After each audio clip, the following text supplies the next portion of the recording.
Robinson Crusoe, Chapter 8, Part 2. All this time I worked very hard, the rains hindering me many days, nay, sometimes weeks together. But I thought I should never be perfectly secure till this wall was finished. And it is scarce credible what inexpressible labor everything was done with, especially the bringing piles out of the woods and driving them into the ground, for I made them much bigger than I need to have done.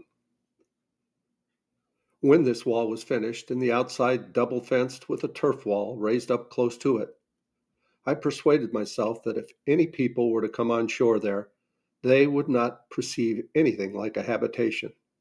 And it was very well I did so, as may be observed hereafter upon a very remarkable occasion. During this time I made my round in the woods for game every day, when the rain admitted me, and made frequent discoveries in these walks of something or other to my advantage. Particularly, I found a kind of wild pigeons, who built, not as wood pigeons in a tree, but rather as house pigeons in the holes of the rocks. And taking some young ones, I endeavored to breed them up tame, and did so. But when they grew older, they flew all away, which perhaps was at first for want of feeding them, for I had nothing to give them. However, I found their nests and got their young ones, which were very good meat. And now, in the managing my household affairs, I found myself wanting in many things, which I thought at first it was impossible for me to make, as indeed, as to some of them it was. For instance, I could never make a cast to be hooped. I had a small runlet or two, as I observed before, but I could never arrive to the capacity of making one by them, though I spent many weeks about it. I could neither put in the heads or join the staves so true to one another as to make them hold water, so I gave that also over. In the last place, I was at a great loss for candles, so that as soon as it ever was dark, which was generally by 7 o'clock, I was obliged to go to bed.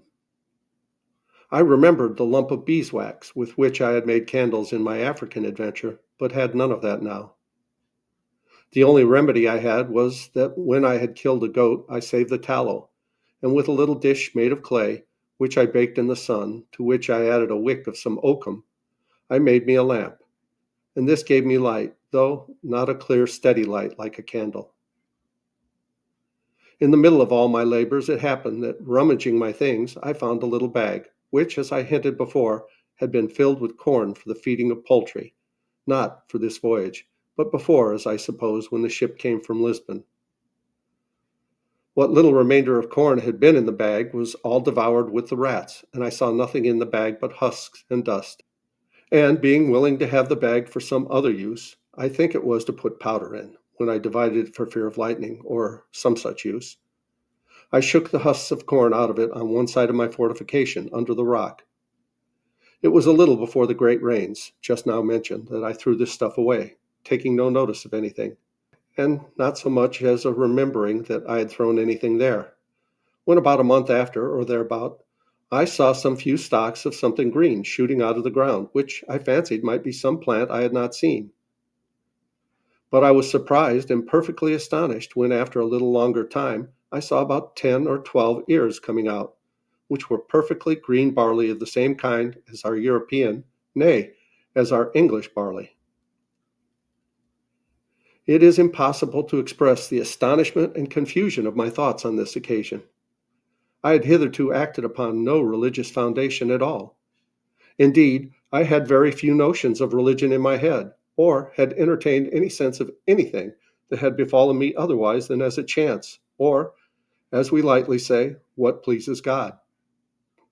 Without so much as inquiring into the end of providence in these things, or his order in governing events in the world. But I had saw barley grow there, in a climate which I know was not proper for corn, and especially that I knew not how it came there. It startled me strangely, and I began to suggest that God had miraculously caused this grain to grow without any help of seed sown, and that it was so directed purely for my sustenance on that wild, miserable place. This touched my heart a little, and brought tears out of my eyes, and I began to bless myself that such a progeny of nature should happen upon my account, And this was the more strange to me, because I saw near it still, all along by the side of the rock, some other straggling stalks, which proved to be stalks of rice, which I knew because I had seen it grow in Africa when I was ashore there. I not only thought these the pure productions of Providence for my support, but not doubting but that there was more in the place, I went all over that part of the island where I had been before, peering in every corner and under every rock to see for more of it, but I could not find any.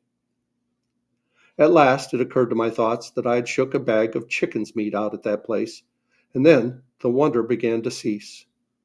And I must confess, my religious thankfulness to God's providence began to abate too, upon the discovering that all these was nothing but what was common. Though I ought to have been as thankful for so strange and unforeseen providence as if it had been miraculous, for it was really the work of Providence, as to me, that should order or appoint that 10 or 12 grains of corn should remain unsoiled when the rats had destroyed the rest, as if it had been dropped from heaven. As also that I should throw it out in that particular place, where, it being in the shade of a high rock, it sprang out immediately, whereas if I had thrown it anywhere else at that time, it would have been burnt up and destroyed. I carefully saved the ears of this corn, you may be sure, in their season, which was about the end of June, and laying up every corn, I resolved to sow them all again, hoping in time to have some quantity sufficient to supply me with bread. But it was not until the 4th year that I could allow myself the least grain of this corn to eat, and even then but sparingly, as I shall say afterward in its order. For I lost all that I sowed the first season by not observing the proper time. For I sowed it just before the dry season, so that it never came up at all, at least not as it would have done, of which in its place.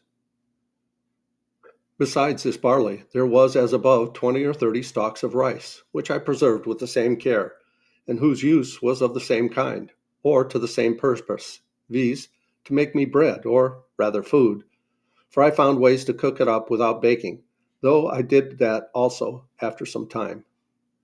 But to return to my journal. I worked excessive hard these 3 or 4 months to get my wall done, and on the 14th of April I closed it up, contriving to go into it, not by a door, but over the wall by a ladder, that there might be no sign of the outside of my habitation. April 16th, I finished the ladder, so I went up with a ladder to the top and then pulled it up after me and let it down on the inside. This was a complete enclosure to me, for within I had room enough, and nothing could come at me from without unless it first mount my wall. The very next day after this wall was finished, I had almost had all my labor overthrown at once and myself killed. The case was this. As I was busy in the inside of it, behind my tent, just in the entrance of my cave, I was terribly frightened with the most dreadful surprising thing indeed. For all on a sudden, I'd found the earth come crumbling down from the roof of my cave and from the edge of the hill over my head. And 2 of the posts I had set up in the cave cracked in a frightful manner. I was heartily scared, but thought nothing of what was really the cause, only thinking that the top of my cave was falling in, as some of it had done before. And for fear I should be buried in it, I ran forward to my ladder, and, not thinking myself safe there neither, I got over my wall for fear of the pieces of the hill, which I expected might roll down upon me. I was no sooner stepped down upon the firm ground, but I plainly saw it was a terrible earthquake, for the ground I stood on shook 3 times at about 8 minutes' distance, with 3 such shocks as would have overturned the strongest building that could be supposed to have stood on the earth. And a great piece of the top rock, which stood about a half-mile from me next to the sea, fell down with such a terrible noise as I never heard in all my life. I perceived also the very sea was put into violent motion by it, and I believe the shocks were stronger under the water than on the island. I was so amazed with the thing itself, having never felt the like, or discoursed with anyone that had, that I was like one dead or stupefied. And the motion of the earth made my stomach sick, like one that was tossed at sea. But the noise of the falling rock awakened me, as it were, and rousing me from the stupefied condition I was in, filled me with horror, and I thought of nothing than but the hill falling upon my tent and all my household goods, and burying all at once. And this sunk my very soul within me a second time. After the third shock was over, and I felt no more for some time, I began to take courage. And yet I had not heart enough to go over my wall again, for fear of being buried alive, but sat still upon the ground, greatly cast down and disconsolate, not knowing what to do. All this while I had not the least serious religious thought, nothing but the common, Lord, have mercy upon me. And when it was over, that went away too. While I sat thus, I found the air overcast and growing cloudy, as if it would rain. Soon after that, the wind rose by little and little, so that in less than half an hour it blew a most dreadful hurricane. The sea was all on a sudden covered over with foam and froth. The shore was covered with the breach of the water. The trees were torn up by the roots, and a terrible storm it was. And this held about 3 hours, and then began to abate. And in 2 hours more it was stark calm, and began to rain very hard. All this while I sat upon the ground, very much terrified and dejected, when on a sudden it came into my thoughts that these winds and rain being the consequences of the earthquake itself was spent and over, and I might venture into my cave again. With this thought my spirits began to revive, and the rain also helping to persuade me, I went in and sat down in my tent. But the rain was so violent that my tent was ready to be beaten down with it, and I was forced to go into my cave, though very much afraid and uneasy, for fear it should fall on my head. This violent rain forced me to a new work, viz., to cut a hole through my new fortification, like a sink, to let the water go out, which would else have drowned my cave. After I had been in my cave some time and found still no more shocks of the earthquake follow, I began to be more composed. And now to support my spirits, which indeed wanted it very much, I went to my little store and took a small sup of rum, which, however, I did then, and always very sparingly, knowing I could have no more when it was gone. It continued raining all that night and a great part of the next day, so that I could not stir abroad. But my mind being more composed, I began to think of what I had best do, concluding that if the island was subject to these earthquakes, there would be no living for me in a cave, but I must consider of building me some little hut in an open place, which I might surround with a wall as I had done here, and so make myself secure from wild beasts or men, but concluded if I stayed where I was, I should certainly, one time or other, be buried alive. With these thoughts, I resolved to remove my tent from the place where it stood, which was just under the hanging precipice of the hill, and which, if it should be shaken again, would certainly fall upon my tent. And I spent the 2 next days, being the 19th and 20th of April, in contriving where and how to remove my habitation. The fear of being swallowed up alive made me that I never slept in quiet.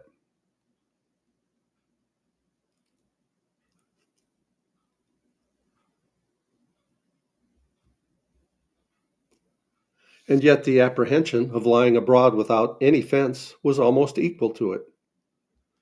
But still, when I looked about and saw how everything was put in order, how pleasantly concealed I was, and how safe from danger, it made me loath to remove. In the meantime, it occurred to me that it would require a vast deal of time for me to do this, and that I must be contented to run the venture where I was, till I had formed a camp for myself, and had secured it, so as to remove to it. So with this resolution, I composed myself for a time, and resolved that I would go to work with all speed to build me a wall with piles and cables, etc., in a circle as before, and set my tent up in it when it was finished, but that I would venture to stay where I was till it was finished and fit to remove to. This was the 21st. April 22nd. The next morning I began to consider of means to put this resolve in execution, but I was at a great loss about my tools. I had 3 axes and an abundance of hatchets, for we carried the hatchets for traffic with the Indians, but with much chopping and cutting knotty hardwood, They were all full of notches and dull. Though I had a grindstone, I could not turn it and grind my tools too. This cost me as much thought as a statesman would have bestowed upon a grand point of politics, or a judge upon the life and death of a man. At length I contrived a wheel with a string to turn it with my foot, that I might have both my hands at liberty. Note, I had never seen any such thing in England, or at least not to take notice how it was done, though since I have observed it is very common there. Besides that, my grindstone was very large and heavy. This machine cost me a full week's work to bring it to perfection. April 28th and 29th. These 2 whole days I took up in grinding my tools, my machine for turning my grindstone performing very well. April 30th. Having perceived my bread had now been low a great while, now I took a survey of it, and reduced myself to 1 biscuit cake a day, which made my heart very heavy. And we'll go on with Chapter 9 in the next video. Please like, subscribe, leave a comment below. Thanks so much for watching. I love you guys. As Tigger says, ta-ta for now.